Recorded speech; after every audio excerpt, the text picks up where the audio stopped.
Hi everyone, welcome back to Yumcha Diaries. I'm Rain and I'm Joshua, hi. I'm Kai. For those who are new to our channel, we are Malaysian international students studying abroad in the US, and we use this podcast to share our experiences here and the struggles we face and the funny moments. And in this episode, we have Nicole here with us. Hi guys, I'm Nicole. I was born here in America, but every time I go back to Malaysia, I always go to Penang. So I count myself as someone from Penang, I guess. Okay. My major is aviation, and I've been at Green River for 2 years now. Okay, so how is it being a Malaysian? I mean, a Malaysian in the US here. Well, ever since I have been in elementary school, I guess, I don't think I've ever met anyone that was Malaysian until I actually came to Green River. Which is us. Yeah, which is all of you guys. Okay, that's actually, interesting. yeah. Like growing up, there was always like people from China or people from Taiwan. So like we could always speak Chinese, but like never really anyone that was Malaysian. So it was very hard to connect culture-wise, I guess, kind of. Right. But like we all celebrate like similar holidays, like Chinese New Year, but like yeah. What do you think is like the main difference, between Malaysia and the US from what you experienced? Like maybe like cultural differences. Cultural differences. I feel like I think it might be just my personal experience, but I feel like in America there seems to be like a lot more Karens. well, in Malaysia there are still Karens too. But I feel like I meet them less. I feel like everyone there is kind of more polite, like when speaking. I don't know. It's just like what I feel. I think we think the way around. Like, Oh, really? Like we think when we came here, we think like the Americans are so nice. Like Oh, they are really? kind. When we go to grocery store and anything, they're just polite to us. Like for now. For now. But like maybe in Malaysia, like maybe because like to other people you are like foreigner kind of, so like maybe people won't be like mean to you because they want to show like the good image of Malaysia. Maybe that's why you don't experience that much of. I think it's because I don't know how to speak Malay. Then like so when I go in and I speak English, and I got like my American accent and everything. Like people would treat me differently, but like at the same time, some people like speak Malay to me because I think I obviously look Malaysian because I am Malaysian. But like it's always a struggle because I feel like whenever I go anywhere to speak with people, I feel like I'm like trying to be cool to show off that like I'm a foreigner, but I genuinely just don't know Malay. So anytime I can use Chinese, I always try to use Chinese to blend myself in because English is just Right, makes the me stand accent. out. Yeah, your it's accent. too obvious and it's so bad. So like I always feel like I always go and like whenever I go like to convenience stores or whenever I order food, I always like try to like add in like anything I can like instead of like saying like cold drinks, I was just like ice Milo or Milo Pang, like I try to like incorporate myself inside. So yeah, that's something that I had to learn over time. Wait, so you did high school in Malaysia or in the US? Oh, okay, so crazy story, just kidding, not really crazy. But I did my first 2 years here in America, so American public school. My first year, freshman year, was online. It was all COVID. Yeah. So sophomore year, it was like I think half and half. Half it was like hybrid. So it was half online, half in person. So I didn't really experience that much American high school. And then junior year, so my third year in high school, I went back to Malaysia for international school 1 year. What's the immediate differences you experienced from coming from America to Malaysia school?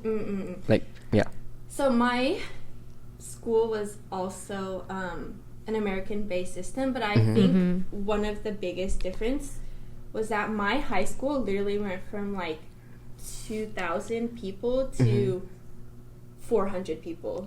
So it was like everyone at my international school like knew everyone. Like everyone knew everyone's names and everyone's like story and kind of where they came from. Mm-hmm. So that was very shocking to me because like I thought like going into this international school I would like kind of be a nobody, Mm-hmm. but like actually Everyone knows knew me. Because Okay. everyone that was new into the high school, it was very obvious because they all kind of grew up together. Because a lot of people came in together when they were in middle school or even from elementary school. Right. Yeah. So like, what's the main like differences in curriculum? It's actually almost exactly the same. So were you studying for the SAT in Malaysia or? Yeah. Oh, that's interesting. Yeah. So they had the pre-SAT that they had us do, and then they had us do the SAT, but they were optional, like it is here. It's all optional. But in American school and our international school, we all have AP testing, which is advanced placement testing. That's something that we had both here and there. The only, I think, main difference is that in America, you had honor classes, which is like supposed to be like slightly like more advanced classes, and then also CHS, which is college in high school course, something like that, where you could take college credits in high school. So, yeah. So how was your SAT? What was your score? I actually did not take the SAT. Oh, you did not? I did not take the SAT. So what do you take? I didn't have to take anything. Oh, you did not take anything. Like because into Green River, I don't have to take SAT. Right. You Oh. just take the It used to be a placement. it used to be a requirement to take SAT, but actually a lot of schools don't look at SAT now. So actually a lot of people don't end up taking the SAT. So you just anymore. skipped it. Yeah. Life must be so easy for you. Life must be so easy. How's the SPM? I want to hear about that. Oh yeah, you know the result came out yesterday. Oh. Like Yeah, for like the new the- batch, the yeah. recent batch. And then like apparently it was like the like it's the highest rate of straight A's since 2013. 2000. Really? Yeah. I heard like Joshua's sister scored really well, right? Fine, she did do well. That's good. So, do you think the academic pressure is a lot different? A lot different compared to here in Malaysia? Do you like experience this? Do you think it's easier here? International I think here the academic pressure. I mean, from American school here and then just like international school. I can't speak on public school because I feel like it's a whole nother level Okay. for you guys compared to like American school. But at an American school, I feel like there's just so many people that they have to take care of, so they lower their standards because half of the people in my American school, I feel like, give bare minimum. So like they lowered their standards by a lot, which makes it easier for people to have higher scores. That makes sense. Yeah. But because in Malaysia, right, the SPM is like a graph based scoring system. So like your marks are like affected by other people's marks. So I think that's like kind of like a fair, like standardized test. Yeah. I think that's how the SAT works, right? Yeah, well, it's just a bunch of questions, and depending on how many you get right, it's how many you get right. Yeah.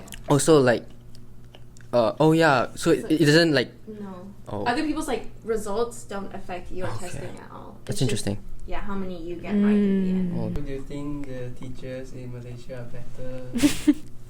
Or Well, my international teachers are usually from abroad, so they're from America.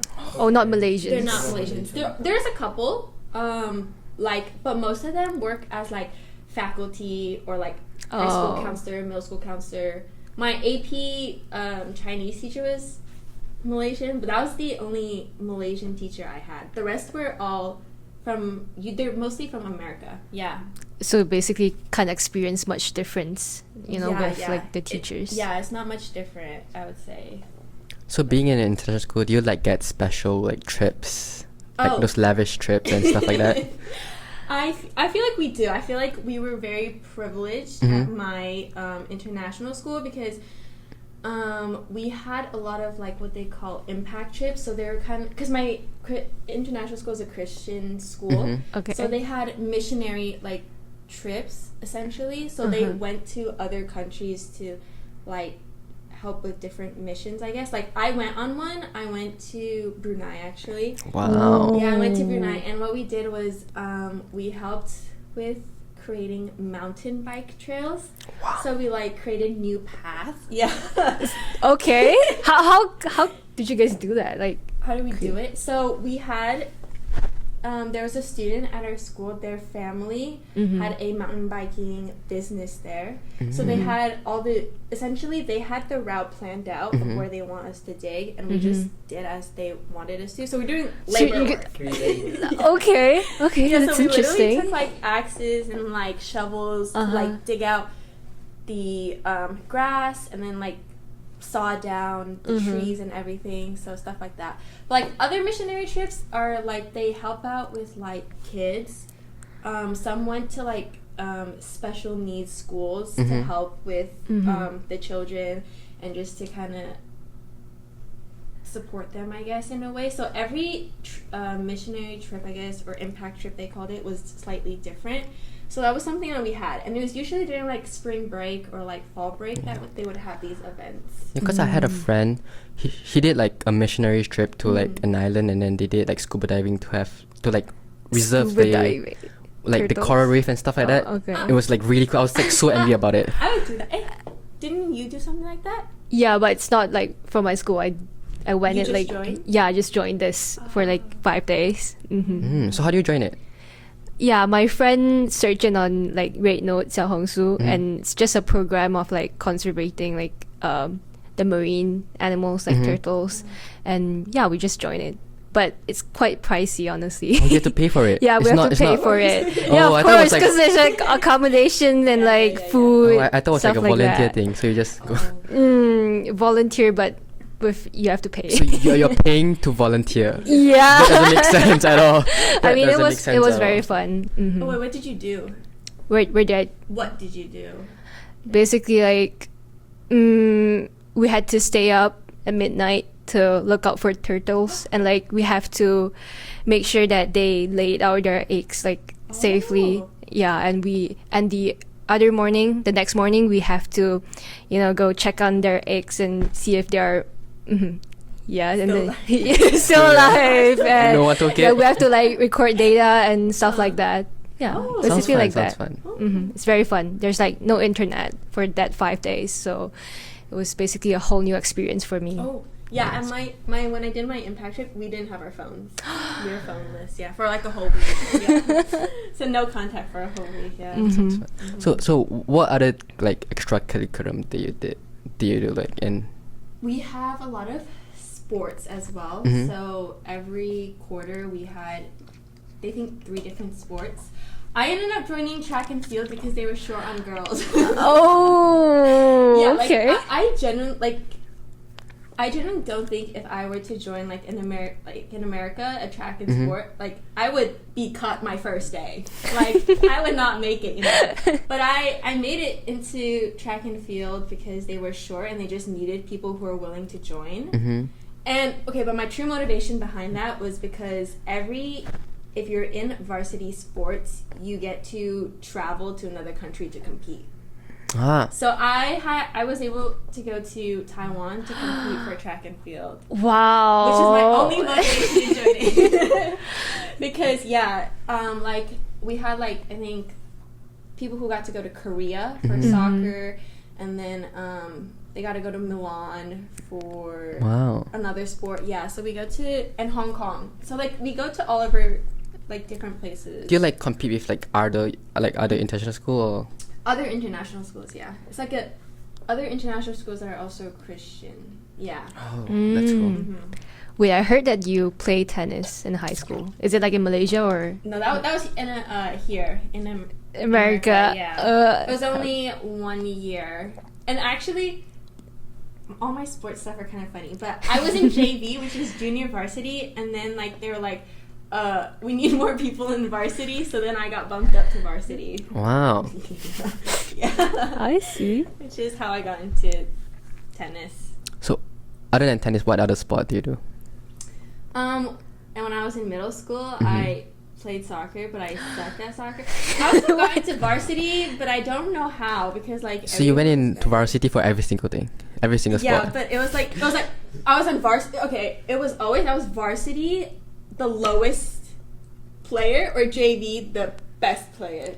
Oh, okay. So like So yeah, the borderline. Yeah, the borderline of everything. And then I also played volleyball, but like I suck at volleyball just because I don't have the like vertical height for it. But then you're still in the varsity team. Yeah, I was in varsity. But that was middle school. That was middle school. So That's awesome. yeah. You guys play sports? Yeah, I do. What sports? Well, I used to play badminton for Oh. states. Oh, Yeah. really? I didn't know. Yeah, like where did you travel for? Okay. For taekwondo, right? Oh yeah, for taekwondo I was like part of like junior national team. Mm-hmm. So where yeah, did I you went go? a lot of places like Mm. Korea, Mm. Singapore, Hong Kong. Yeah, I just like skip. Like I have to like stop in the middle of exam and then fly. like my mom had to come to school and like, Wow. okay, you have to go now. Yes, And then yeah, everyone no. would be looking at me. I'm like, yeah, I skip exam. Yeah, then like I get to travel quite a lot and then to compete. But yeah, it was quite okay. It was fun. But yeah, I don't get to like travel a lot. It's just that I compete for like 3 days and then I have to go back to school again. Yeah. Is that tiring then? Yeah, it's kind of tiring. You have to catch up on all your work, right? Yeah. And then I do redo the exams too. Oh, really? Yeah. Oh my god. Wow. Oh, I feel like in Malaysia, a very popular sport is swim. It's not that popular here. Actually, yeah, cause like I have a lot of international school friends and then they all do swimming. Yeah. I don't know why. I don't know why either. Do you guys do swim? I mean, like for our school, Duzhong, we do you have swimming pool in your school? School has a swimming pool. What? Oh, okay. For me, I don't have, but yeah, is your school like famous for No, like swimming? but most of the swimmers in my school, they train out of the school. Nobody trains in the school. Yeah. I see. So, what about food? Food? Yeah. I like the prices. Of course, Yeah. me too. I like the prices too. Oh my gosh, the prices are so good. But I also think the Malaysian food just has so much more flavor and like culture. Because like in America, Right. like, what do you think of American food? It's like burgers and fries. Salty. Yeah, like that's, it's all salty. that's all. But like, I don't know. It's just not as good. But like in Malaysia, you just have such a big variety for such good prices. Yeah, I like how like in Malaysia, right, you can have like food like any time of the day. Yeah. Like That too. Yeah, because in like America, you want to like find a good food like in the middle of the night. You can't find stuff Yeah, except yeah. like Wingstop, some shit like that. but in Malaysia, you can just like walk out and then you go to like some random mama. Yeah, I like that a lot. But yeah, it's kind of disappointing here. Yeah, I Like- feel like in Malaysia it's so much easier for people to go out to eat Mhm. and say like, oh, let's go out to eat Yeah. right now. Like here used to be, oh, like let's plan, like we have to eat before Yeah. 10 p.m. Mhm. or else the store is closed. So, yeah, I definitely do like. Mm-hmm. If you're a night person, it's definitely nicer in Malaysia. I feel. So do you have like any bad experiences in Malaysia? Yes, I actually do. Okay, my most vivid memory, but like I also don't blame them at the same time, but I Mhm. kind of do. But like, Mhm. okay, so I have a Malaysian passport, but I had to get it renewed, Mhm. Uh-huh. and when I had to get it, because I got it renewed in Sungai Petani. Sungai Mhm. Petani. Yeah, I got Okay. it renewed there. And when I got it renewed, the person who was renewing my passport, like, she wanted me to speak Malay. But I didn't know any. And so, like, she was, like, essentially forcing me to speak it the whole time. But you just you I can't, but right? it's, like, asking me to, like, speak a whole language I don't know, which, like, you can't just, like, make it up or anything like that. Mhm. So Mhm. like I was literally sitting there like staring at her, and then like my mom was in the back translating, and it was so bad because I think it was only her, because the person who was next to her, which is like someone else who was creating Mhm. passports too, he was translating for me in English. Oh, okay. So like I think it was just her, but like I also understand because like if you're Malaysian, I guess you have to know Malay, because like in order for you guys to graduate, you guys have to Yeah. pass Malay. Yeah. Right. So like I understand at the same time, but like But she doesn't know English. she does, because in the end she like asked me a question. So in Malaysia, what do we speak? In English, she said that. She asked me in the end. She's like, so in Malaysia, what do we use to speak? And I said to say Malay because I didn't want to piss her off. Like, I need my passport too. Okay. And so, yeah. But I know she knew English because when I spoke English to her, she was like, no English, only Malay. So she like... Yeah, she's just trying to play. Trying to be. I got it in the end, so I'm not complaining. That's Shout out to you. Thank you. Thank you. so that's the only Karen you met in Malaysia. Yeah, okay, that's the only, I guess, quote unquote Karen. But I understand at the same time. It's just, Yeah. what do you want me to do in that situation? Exactly. Yeah. You guys meet any Karens before here? Yeah, in the bus. Oh yeah, in the bus, right? Yeah. I just met one last week. Really? Yeah, the bus was full, and then she was like holding her trolley, Yeah. which is, quite big. Yeah. And she's like demanding everyone to move, to like excuse. She didn't even say excuse me. Yeah. She said like move. Like there's so much space behind, but clearly there's no space Oh my behind. gosh. And she said I was blocking the way, but I'm not. Like it's so packed in the bus, and luckily I met a Chinese like also in Green River there, my friend, and she kind of helped me a lot to like find some space and yeah. Yeah, me and Rain met one on the bus. Yeah, we were speaking Chinese and then she said it was disrespectful to speak another language. Yeah. Oh my yeah, God. public bus. Yeah, so someone behind her was like Yeah. saying that's not true, and then they were arguing. Yeah. But we just didn't. Because there was like an Asian woman sitting behind her, and then she stood up for us, and then they started arguing in the bus, Oh, what? and then we were sitting there, we were like, Okay. but yeah, I feel like, I mean, like sometimes you just gotta just mind your own business, you know. Yeah. Just don't like try to make problems. Yeah. Should we talk about your major? Aviation? Okay, so why aviation? Okay, I actually wanted to be a flight attendant because I feel like growing up, I always wanted to get a job that it was traveling at the same time while working. I think that was my main and biggest goal in life because I wanted to like travel and see the world.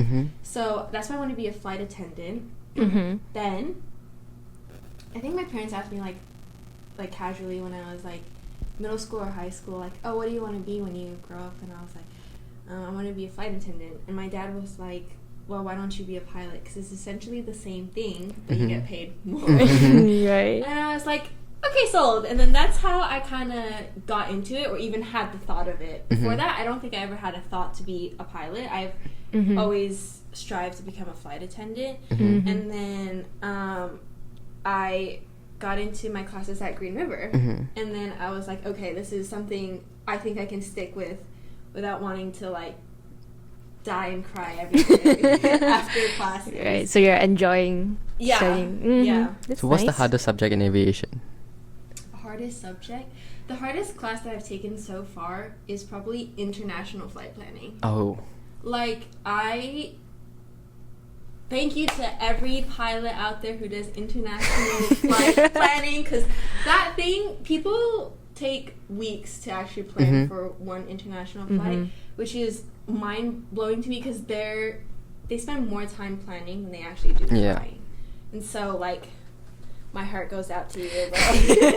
It's actually so much work, and it was a very difficult class because I'm only a student, and going into like international is already just like, I think it's a very big leap, especially since I'm nowhere close to that yet.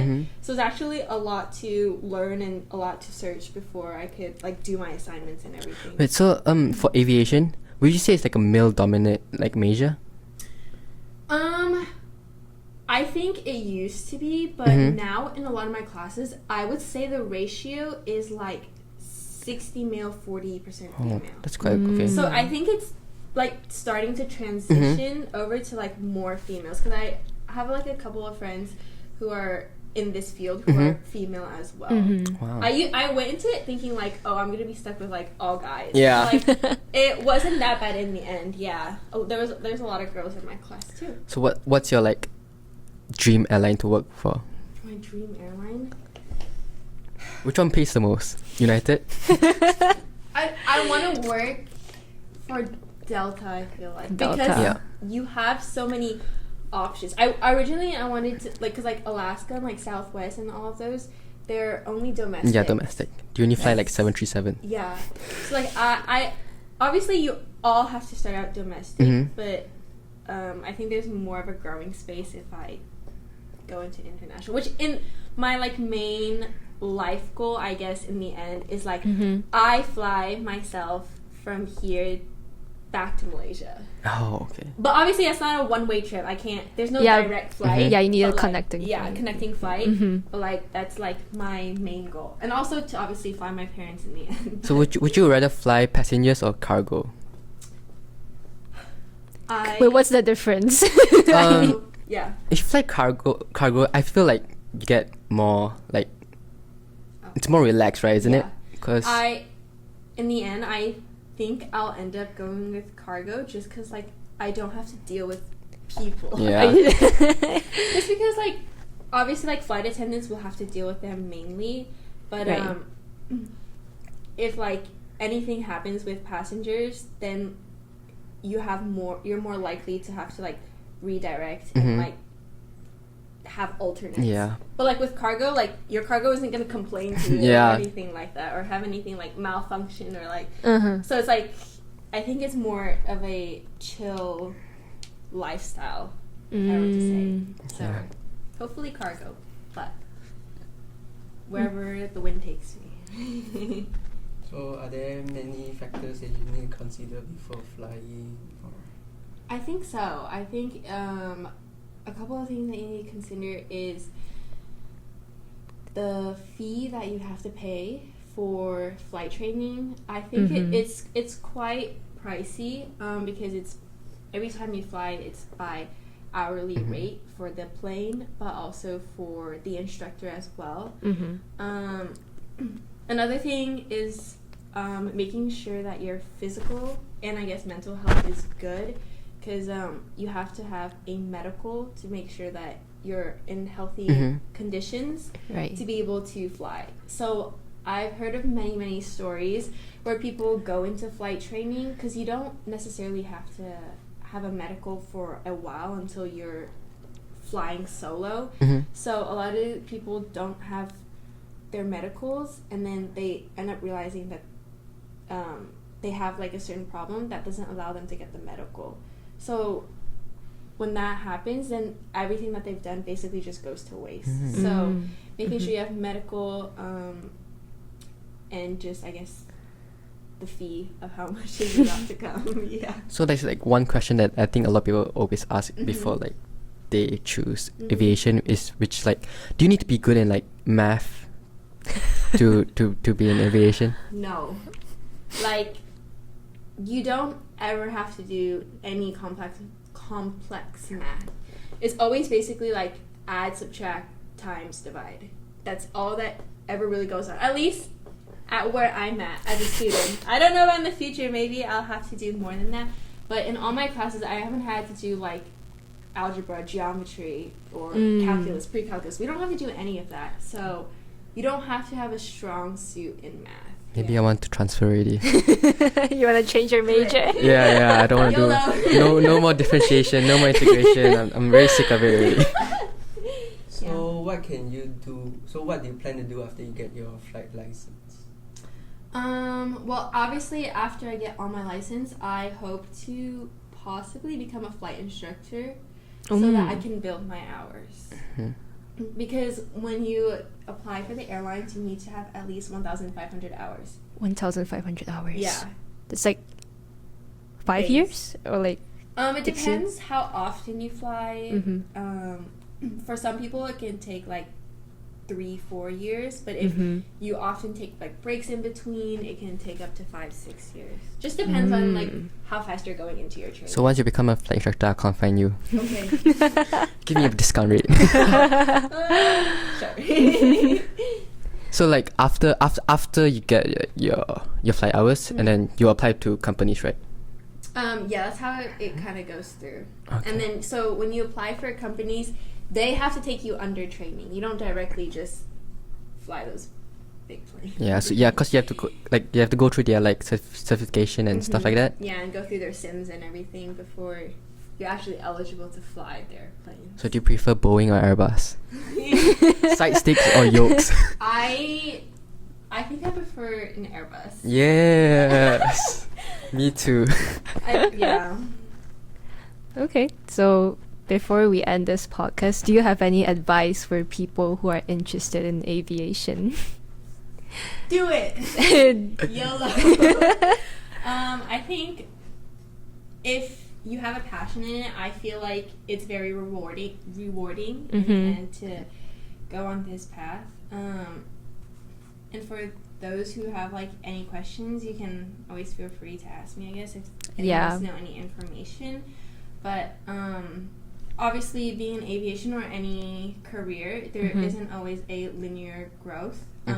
It is not just like on Instagram. I feel like people always paint this beautiful picture of how easy and how nice aviation is. That's the good days, but there's always going to be bad days that you don't see, that people don't film as well, and that they don't post online. So that's something to, I guess, kind of be prepared for. Yeah, be prepared for.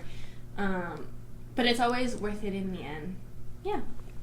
Can you give an example of the struggles you faced while flying for the listeners? For the listeners. So I think it depends where you are. But here in Seattle, I think my biggest challenge that I've had to face is weather.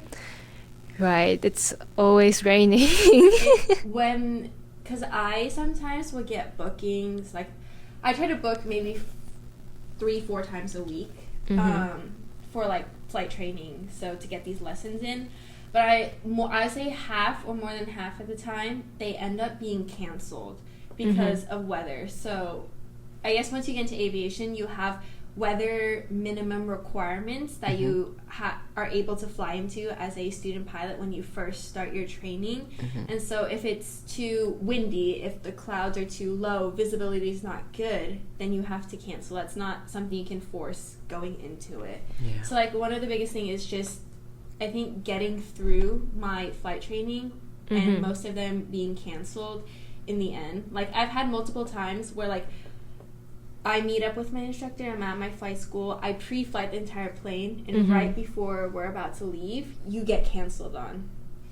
Just because, like, it just turns out worse than expected. So that's, like, something that I've had to, like... deal with it. Deal with and, like, kind of accept over time, like, that... Because I want to, like, get this through as quickly as possible, but just this face back just makes it a lot more harder to finish it faster than I wanted to. Awesome. So where do you see yourself in the next like 5-10 years? I see myself in a plane in the middle of the sky, looking at a sunset, flying to Malaysia. Wow. Flying to Malaysia, yeah! Awesome. Looking forward to it. Alright, so thank you so much for Yumchaing with us. If you enjoyed this episode, don't forget to subscribe and share with your friends. And you can follow us on IG at misa.grc or TikTok Yumcha Diaries. And if you have any questions or topic you'd like us to cover in a future episode, DM us or leave a comment below. See you next episode. Bye. Bye.